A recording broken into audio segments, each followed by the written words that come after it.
Welcome to NIA Reef Labs channel. If you're new to the industry, welcome. If you've done this for a while, it doesn't hurt for you to watch this anyways. Guys, I just want to tell you right now that I have a laboratory down here in my basement, and I grow corals, and I preserve marine life. And I'm sure people have seen my previous videos, okay?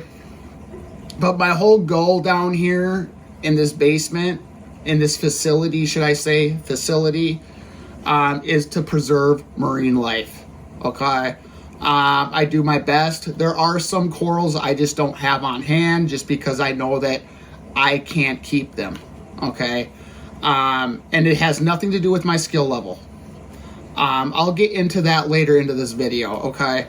I think a lot of people know what I'm talking about too.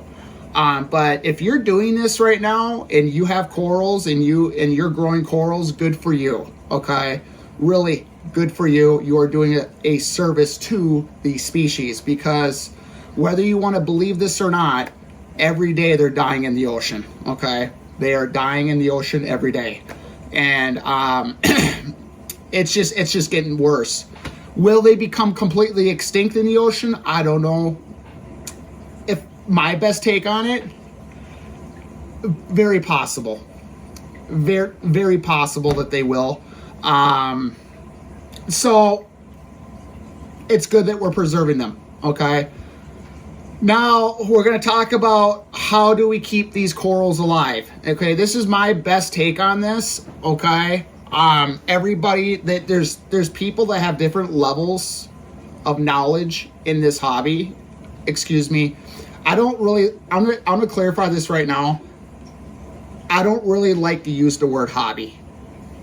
A lot of people do. If you like using that word, I have nothing against you. Okay? I don't care to use it. I think this is bigger than a hobby. I usually call it, this is the industry, okay? This is way bigger than a hobby, guys. This is way above a hobby, what we do down here. What we do with corals in marine life is way above a hobby. But if you want to continue to call a hobby, fine. But I think we're way above hobby level stuff, okay? I don't care to use the word hobby, okay?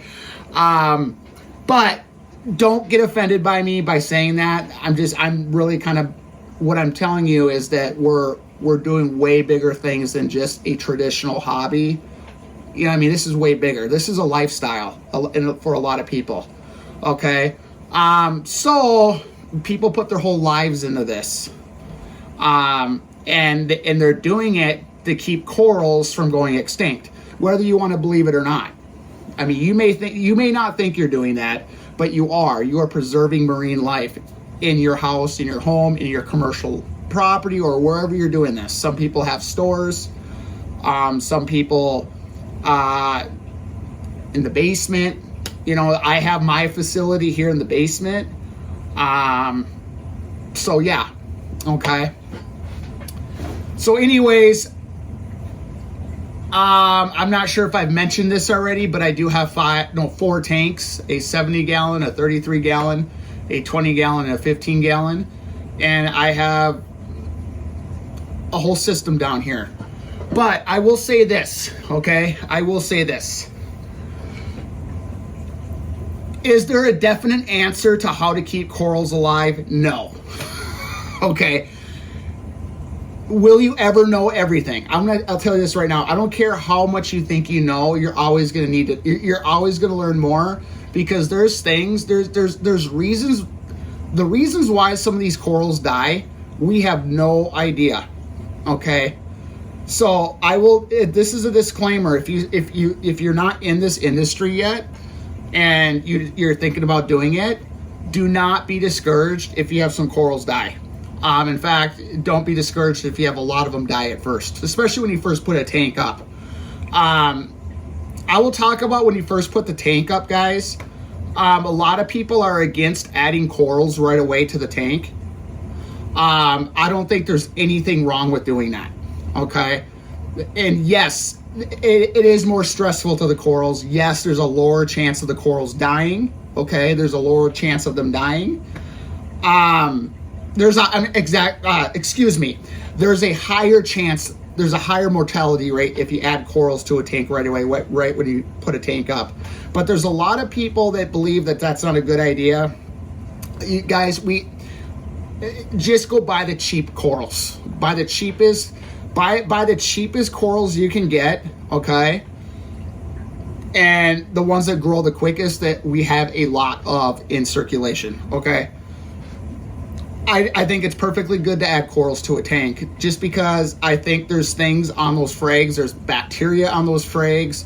There's things on those frags. I think it's more of bacterium. There's certain types of bacteria elements on those frags that need to grow into that tank. And if you don't add things to the tank while it's cycling or while it's doing its thing, it's what are we doing? You know what I mean? So the only way to really get a tank well established is by a coral dying, okay? By things happening. That's just the way things are. So there's nothing wrong with adding corals right away to your tank. A lot of people don't agree with that, but a lot of people do it. Just as many people do it as they don't. But you're gonna be putting things in the tank that you're gonna want in the tank. You know, those frags, these little corals you put in the tank have things on them that grow into the tank. Personally, I think that I'm gonna say this right now. There's you know how we test for water. You know, let's talk about water testing right now, okay? And I will say this: a lot of people get really hung up on alkalinity, calcium phosphates, magnesium, and it's like, guys, we have very little control over these tanks. I'll say that, okay? The most important thing you can do is do a weekly maintenance every week, okay? Do a 20%, 30%, or even 50% water change every week, depending on the bio load in your tank, how many fish are in there, and what's going on, and be consistent with that, because consistent with the cleaning. And I am huge on being clean, okay? Being clean. I can't tell you how many times I've looked at YouTube videos, and this is no disrespect to anybody. People are different, people do their thing, but you'll realize how messy some of their work areas are. Let's be clean, guys, okay? Let's be extremely clean. Act like it's a surgery room. You know, when you're done working in your lab or on your tanks, wipe everything down, wipe down the glass, wipe everything down. It's good practice. That is good aura. You know, I even bleached the floors. It sounds crazy. Trust me, the stuff does not get into my tank, but I do add, you know, stuff to my surfaces that kill germs, okay? I am very careful about not having that stuff get into the water supply. Trust me, I'm very careful about it. Just be careful about it, you'll be fine. But being clean is so big. It's so big, okay? So make sure you're being clean.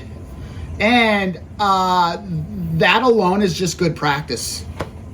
But you'll start to realize, as long as you do your weekly water changes, the calcium is what kind of puts new stuff into the tank, like the salt is what puts new stuff in the tank, the elements in the tank, like calcium and stuff like that. But the few amount of tests that we have to do on these tanks, it's very, very unlikely that it's anything. Like when a coral dies in your tank, okay, it's very unlikely that there's going to be anything you can do about it. I'm going to be straight up honest with you.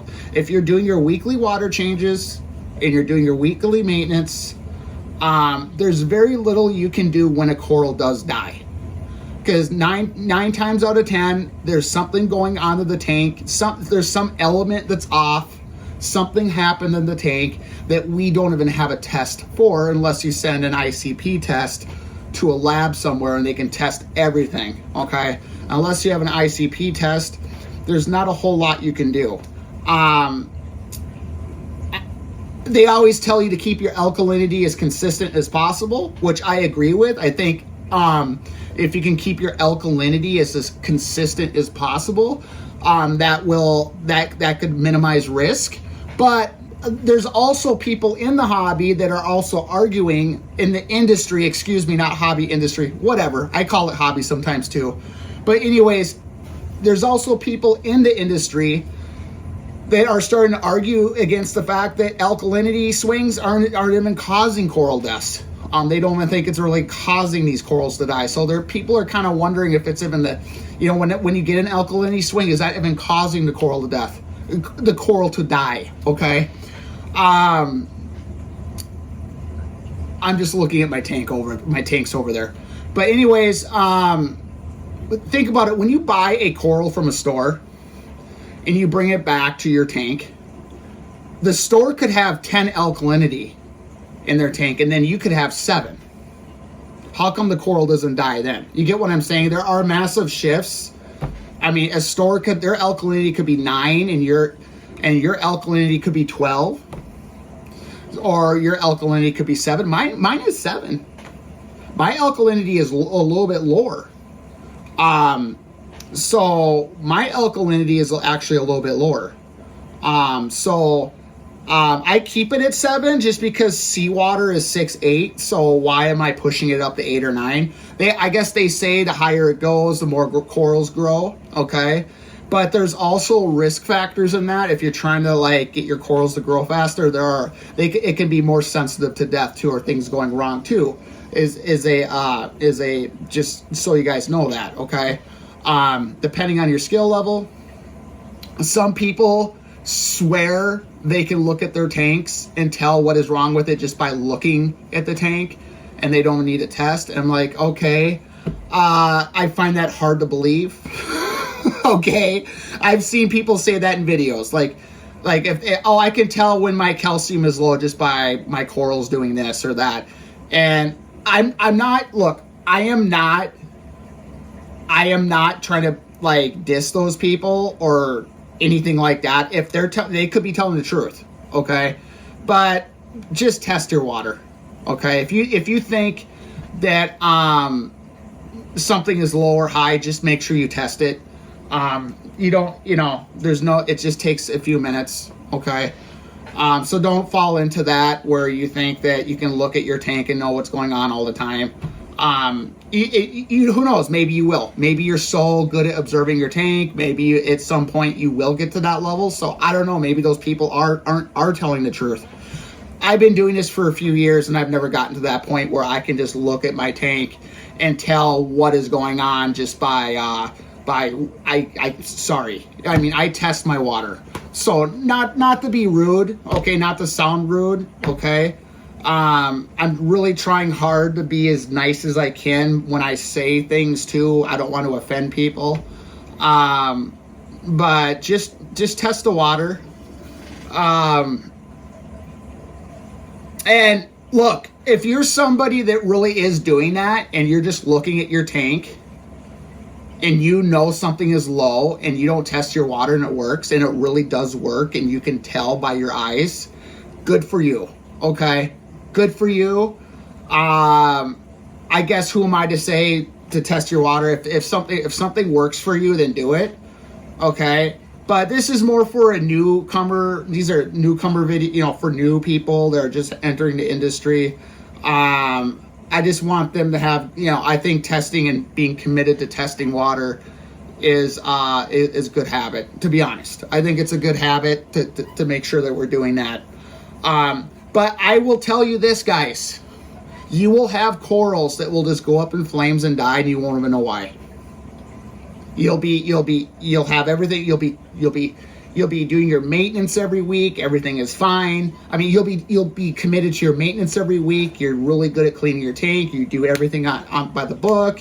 You test your water once a week. You dose, and and just things just flame. Like one day a coral is fine and it flames up and it's dead, and there's really nothing you can do about it. And I've been there, I've done it. I've had corals flame up and die, so I'm like, okay. Or I've had corals that were stressed out. Okay, I've had corals that were stressed out, completely stressed out.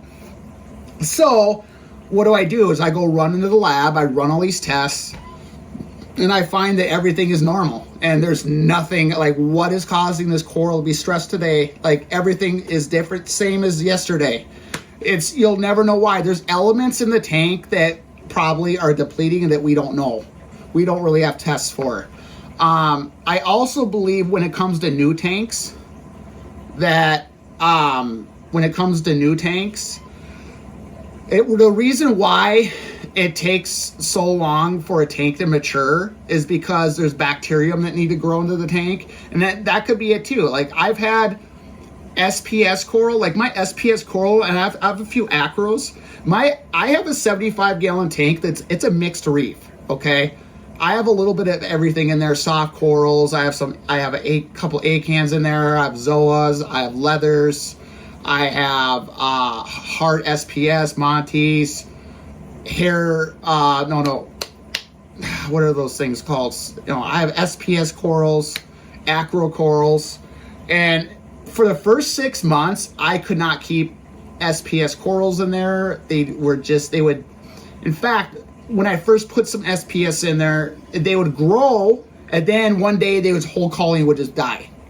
So I think it was just the fact that my tank was not mature enough. There wasn't enough bacterium or something in there. There's things that takes time to establish in these tanks, and I think it's the bacteria there's bacteria in there that we don't even know about. And I'm not even talking about the kind of bacteria that deals with ammonia and stuff like that. That's the cycling bacteria. I'm talking about bacteria that we don't even know about, that establishes in these tanks in the long term. That there's things in these tanks that we probably don't even know about, elements or things in these tanks that it takes a while for the stuff to show up into these tanks. And that's why I'm so for putting corals in the tank in the beginning, even though a lot of people will tell you not to do it, because everything that's in these tanks, guys, there's not like some special bottle you can buy to put it all in there. It comes from the ocean. Okay, it has to make its way to your tank. Think about this. So the only way it's going to make its way to your tank is by putting corals and by putting rock in there. Most importantly, corals, because the stuff hitchhikes on these frags. So you'll get like a little bit of bacteria on those frags or something on there. Then that has to grow and establish itself in your huge tank. And it might take 6 months or to a year. And whatever those elements or bacterium are, that's what's keeping the corals alive. Okay? In my honest opinion. The cycling bacteria, like, the stuff that cycles ammonia and makes, it turns ammonia into phosphate and blah, blah, blah. That stuff kind of establishes, that's the bacteria that establishes itself right away. Okay, it takes a few weeks. But I'm talking about bacterium and elements that we don't even know about, that takes time to establish in these tanks. And that's what I'm thinking. If I'm always looking over here, it's because of my tanks are over here. Okay, excuse me. But I love looking over there and, while I'm talking. But that's my take on it. So guys, throw as much as you can into a new tank. Okay, just don't spend a lot of money. Don't buy the cheap corals, and don't be afraid to put cheap corals into a tank right away. You can always take them out. Even if you want your tank to be more healthy, even if you want your tank to have more expensive, more advanced corals in there down the road, fine. But you got to get the thing started. Okay. So I'm totally for putting cheap corals in there. Like, put some GSP in there, and put it on a rock so it doesn't get all over your main rock. Just make sure it's isolated on a rock on your sand bed, and just put some cheap corals in there, some zoas. And if you don't want any of that stuff on your main display, just keep it isolated on the sand bed on a rock. In fact, I do that a lot with my corals. I have a lot of zoas and stuff that I keep isolated on a rock so I can actually just pluck off I cut off a Zoa head and put it on a new rock to keep, multiplying corals. I sell them. Sometimes I bring them into a store for credit. So yeah, just, keep in mind that I would be putting corals in the tank right away. And I will say this, don't call me an animal abuser when I say this, but put a fish in the tank too. I recommend just one clownfish. Clownfish are pretty hardy. They can withstand a cycle, from what I've seen. And they're the perfect fish to cycle a tank. So I don't believe in this dumping food in there, putting food in there and trying to eat. I mean, it works, you can do it. But look, we really want an actual cycle to be consistent, okay? So you really need an animal in the tank that's eating, that's making a mess in the water, should I say, and you need consistency for a cycle to stay, because sure, you could put food into a tank and it causes a cycle to start, but then it disappears and there's no consistency. So just start with one fish, let the cycle go, and then you can slowly add to the tank. For my opinion, okay. If other people do it a different way, fine. So just so you know. Also, I will say this: there is no way to know why corals flame up and die. Okay, I have colonies in my tank. I will say this: I have colonies in my tank that I've cut corals. I've cut soft corals because I have so many big colonies in my tank now, where I've cut soft corals from that colony, and I kept everything in the same tank, and I put it into a rock bin, and that leather coral attached itself to a rock, okay? And then I took it out of the bin, I put it in the sand bed. A month or two later, it just kept growing, and then one day it died. It was perfectly healthy, it was growing, it was happy, and then it just died. But the colony that coral came from stayed alive, the main colony. I have two separate colonies in the same tank, and one lived and the other one did. Same species. Same thing. It's literally the same coral as the coral it's insane if you think about it. So there's no way of knowing, guys, okay? I will say that. There's no way of knowing. It's weird. It's weird. Sometimes it's just straight weird how a coral that came from your original colony in your tank can die after it was growing just fine, but the original colony is still there, same species, everything. So you'll never know why the stuff dies. It's gonna die. Things are gonna die.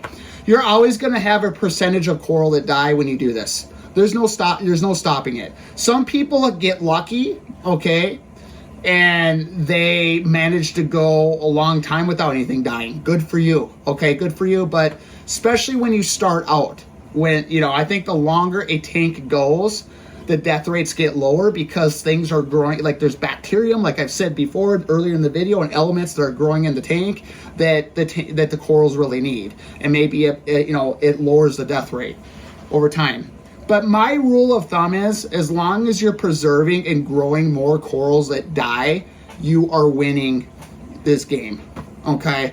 And you are doing a service to the corals, and you're doing a service to the industry, okay? So the more people that get into this and do this, the better. And I just want you to know that all you got to do is do your weekly maintenance for the most part. And I will also say before I end this video, the stuff I said today, guys, keep in mind, if you made it all the way through this video, I'm saying some pretty basic things. I'm not going deeply. I'm not getting into in depth here. And the vast majority of people that do succeed in this industry just do the basics anyways. I mean, a lot of people don't know as much. A lot of people don't know anything, and as long as they do the basics, you'll be surprised how good their tanks look anyways. How much do you even need to know anyways, right? So the basics really is doing your weekly maintenance and testing your water once a week and dosing. Always dose, keep the calcium levels up and the alkalinity levels up. Okay, so I usually try to keep the calcium around 330, 350, and my alkalinity you can keep anywhere from, I would say, 6, 8 all the way to 12. Personally, I keep mine at 7 because the salt that I buy, it literally comes out at 6, 8. So I'm like, I don't want to dose everything up to 8 or 9, but I just want to keep everything around 7. So I dose it a little bit higher to 7, and I just try to keep it around 7. If I notice that the corals are consuming a lot of it and it's dropping down to 6.5 or 6.2, I will just dose it and bring it back up to 7. So just make sure you do your weekly test so you can dose that back up to 7. Okay, so it's just really, it's not that. I think calcium for growing corals, calcium and alkalinity is very important to make sure the calcium is higher.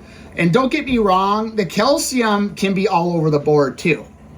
Okay, I'm going to clarify this right now. The calcium can be all over the board too. Like you could have calcium at 330 or you could have it at 430 and it's still pretty forgiving and the corals aren't going to freak out over it. But they're going to grow more if the calcium levels are where they need to be. But if the alkalinity is all over the place, I'd be more leery of that. I will tell you about magnesium though. Be careful with the magnesium.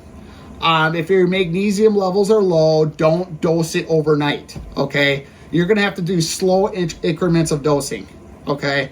So you don't want, let's say your magnesium is really low and you want to get it back up to normal levels. Do not dose it back up to normal levels in one sitting because that will shock the corals. It will even kill the fish. I've had it happen in my own lab here over my own mistakes. So you're going to have to slowly raise those magnesium levels. So dose it one day and just keep going back in and dosing throughout the week and adding a little bit more to get it back up. I'll go slowly with the magnesium, okay? Same with the alkalinity. I mean, if you want your alkalinity, for example, at 9 and it's at 7 or 6, it goes slow. Just bring it up, bring it from 6 to 7 in one day, 7 to 8 in one day. Same with the alkalinity can be tricky too. But some people are arguing that alkalinity swings aren't even hurting corals. So I mean, from some of the podcasts I've listened to and other people I've listened to myself, who knows? But still, be careful with the alkalinity. Also, treat it as if the swings are killing corals. Okay. Still, at this point, make sure you keep the alkalinity consistent as much as you can because we don't really know. I do know if I go buy a coral in a store though, and I'm surprised I don't have more dye because the alkalinity it's probably pretty different in these store tanks and your home tank too. So who knows? We don't know. But I also will talk about phosphates and nitrates. Nitrates don't matter, guys. In fact, we want nitrates in the tank. Okay. I'd rather have more nitrates than not enough. I don't believe that nitrates are causing these huge algae booms. Maybe in the beginning they are with excess nutrients because we don't have the bacteria levels and we don't have the essential bacterium levels and whatever stuff is in the tank to consume the algae that we don't want. You know what I mean? I think there's things in the tank that are actually consuming algae that we don't want to see in our fish tank. And that's why we see these algae booms in the beginning of every tank for about a few weeks or to a month. Or I've had it happen. I've had some of my tanks look like shit for, excuse my language, look bad for multiple months. Okay, I've had hair algae in my 15-gallon tank. I had hair algae in there for 6 months, but then I added I will say I added a urchin in there. It was one of those little urchins, and it just ate it all up.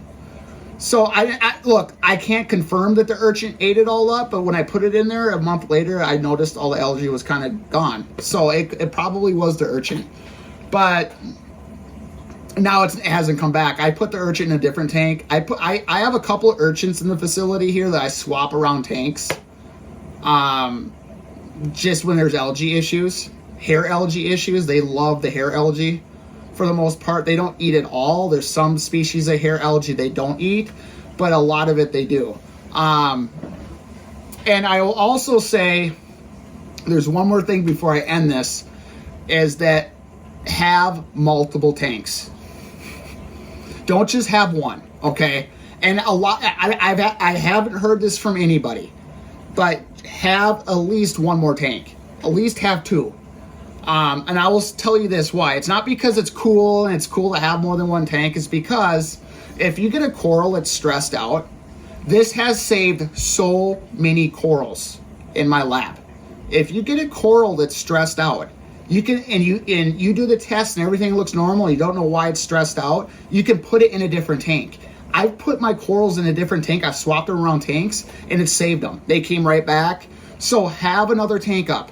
Have your main tank. My main display is a 75 gallon, has 90 waters of total water volume, and I have a bunch of smaller ones, okay? So I will say this, have your main display and then have a smaller tank. And smaller tanks are not as hard as you think they are. They are not, okay?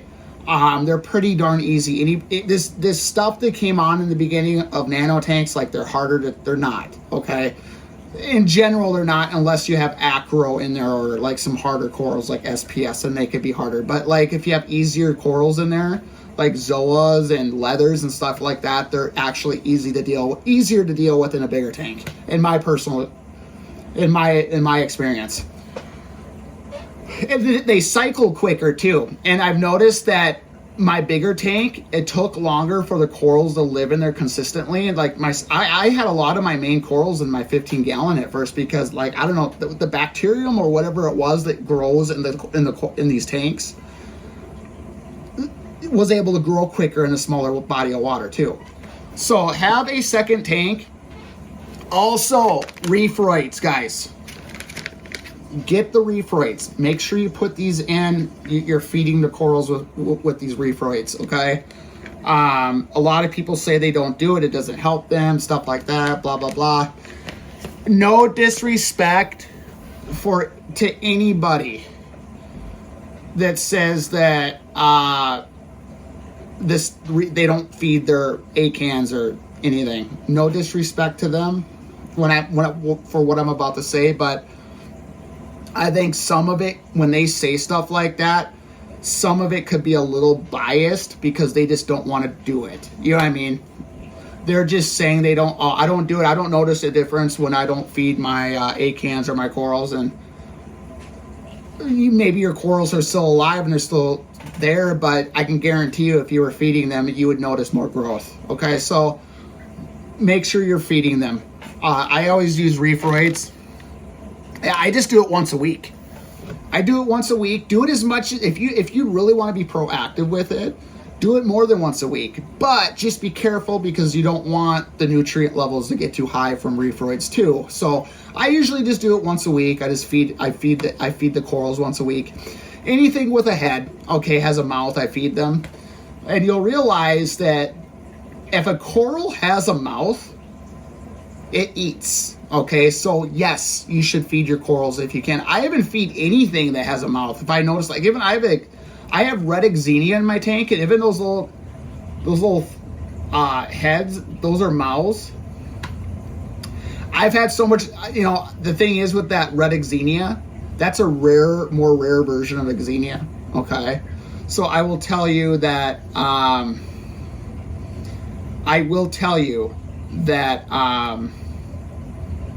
you don't really need to feed those. It grows.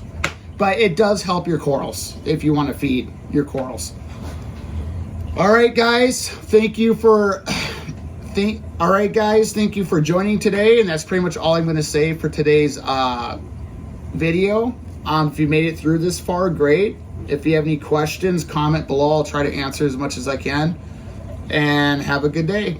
Have a good night, wherever you are.